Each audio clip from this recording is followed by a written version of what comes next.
فأعوذ بالله من الشيطان الرجيم بسم الله الرحمن الرحيم وقل جاء الحق وزهق الباطل إن الباطل كان زهوقا. حضرات کرام، ہندوستان کی زمین کے شریعت و طریقت کے امام حضرت شیخ احمد فاروقی سرہندی مجدد الفسانی رحمت اللہ علیہ کے ایصال ثواب کی محفل. حضرت مجدد صاحب کو علماء کرام نے، صوفیاء عظام نے، اہل علم نے بہت سارے خطابات دی. قیوم اول، بدر الدین، مجدد الفسانی وغیرہ. آپ کے حالات میں بہت سارے آپ کے خطابات کا ذکر ہے، لیکن ان میں مجدد الفسانی بہت مشہور ہے. اس میں کوئی شک نہیں کہ ہندوستان میں جب تک مسلمان اللہ کا نام لینے والے خدا کے بندے پیدا ہوتے رہیں گے، حضرت مجدد الفسانی رحمت اللہ علیہ کا احسان ان کے اوپر رہے.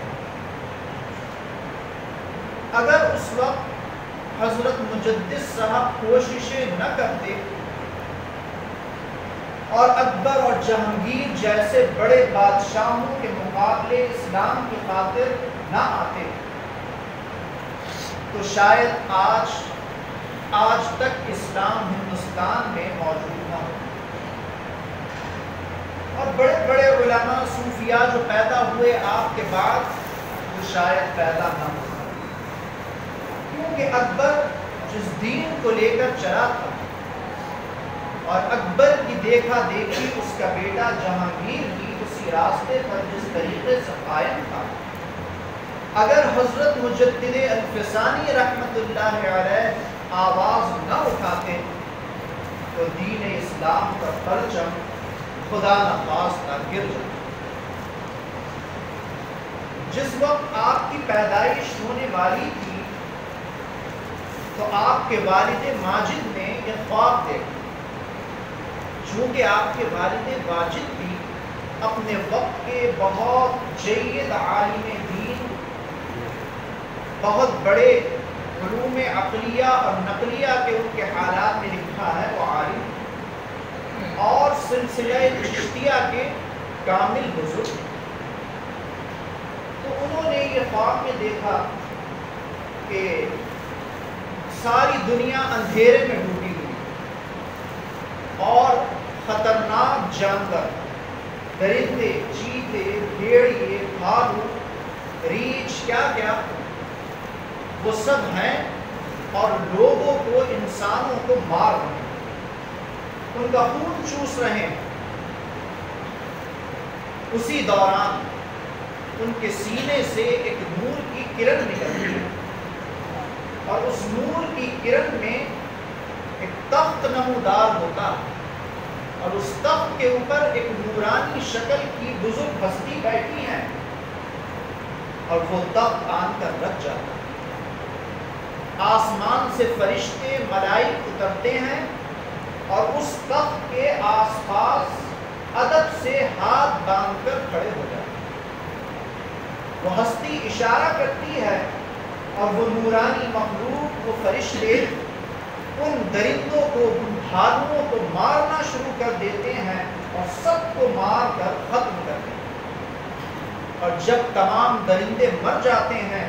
تو وہ نورانی ہستی جو تخت پہ بیٹھی ہوئی ہے وہ بآواز بلند قرآن کی آیت پڑھتی ہے، جاء الحق وزهق الباطل ان الباطل کان زهوقا، حق آ گیا اور باطل مٹ گیا، چلا گیا، اور باطل جو ہے وہ مٹنے کی بتا۔ چنانچہ آپ کے والد ماجد نے یہ پوری خواب اپنے پیر و مرشد حضرت شاہ کمال کیتھلی رحمت اللہ علیہ کو جا کر سنا، تو آپ نے فرمایا کہ اس وقت ہندوستان کے جو حالات ہیں انشاءاللہ تعالی ان کے بدلنے کی امید ہے، اور تمہارے اوپر اللہ تبارک و تعالی کا یہ فضل و کرم اور احسان ہے کہ تمہاری نسل میں،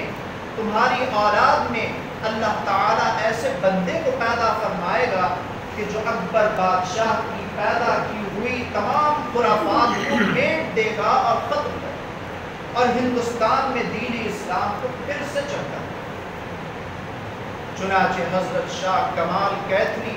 رحمت اللہ علیہ کی خواب سچ ثابت ہوئی، مجدد الفسانی رحمت اللہ علیہ دنیا میں تشریف لائے، اور جس طریقے سے آپ نے شریعت اور طریقت کی خدمات انجام دی وہ آپ حضرات وقتاً فوقتاً سنتے رہتے ہیں، کتابوں میں پڑھتے ہیں۔ حیرت کی بات یہ ہے کہ حضرت مجدد الفسانی رحمت اللہ علیہ عجیب طرح کے بزرگ، اور کسی بھی مسلک اور نظریے کا انسان ہو، سب لوگ حضرت مجدد الفسانی رحمت اللہ علیہ کی عقیدت میں، ان کے احترام میں کچھ نہ کچھ کہہ کر جو نامور اور مشہور لوگ تھے۔ ڈاکٹر اقبال جو اپنے وقت کے بہت بڑے شاعر گزرے ہیں اور پڑھا لکھا طبقہ ان کو بہت مانتا ہے شعراء کے اندر، اور ان کے متعلق ایک غلط خیال بھی بہت مشہور ہے کہ وہ بزرگوں سے دور تھے تصوف ان کو پسند نہیں تھا، تصوف پر اعتراضات کیا کرتے تھے، انہوں نے حضرت مجدد الفسانی رحمۃ اللہ علیہ کی شان میں منقبت کہی، اور اس کا ایک شعر ہے کہ وہ ہند میں سرمایہ ملت کا نگہبان، اللہ نے بر وقت کیا جس کو خبردار۔ یعنی اللہ تبارک و تعالی نے حضرت مجدد الفسانی رحمۃ اللہ علیہ کو جو پیدا فرمایا تو آپ نے ملت کے ڈوبتے ہوئے سرمایے کو، ختم ہوتے ہوئے سرمایے کی امانت کو لوگوں تک پہنچایا۔ ڈاکٹر اقبال کہتے ہیں کہ یہ امت مسلمہ کے اوپر ہندوستان میں حضرت مجدد الفسانی کا بہت بڑا احسان۔ اللہ تبارک و تعالی آپ کے فیوزات و برکات سے ہم سب کو مستفیض فرمائے اور آپ کے اس احسان کو سمجھنے کی توفیق عطا فرمائے کہ آج ہم مسلمان بنے بیٹھے ہیں، کلمہ پڑھ رہے ہیں، الحمدللہ کچھ بھی حالات ہو جائیں پھر بھی اللہ کے نام لینے والے مسلمان علماء کثیر تعداد میں آج ہندوستان میں موجود ہیں، تو کہیں نہ کہیں یہ حضرت مجدد الفسانی رحمۃ اللہ علیہ کی قربانیوں کا ہی نہ۔ اللہ تبارک و تعالی آپ کے اس احسان عظیم کو ہمیں سمجھنے کی توفیق آمین وآخر دعوانا الحمدللہ۔ أعوذ بالله من الشيطان الرجيم سبحان ربك رب العزة عما يصفون وسلام على المرسلين والحمد لله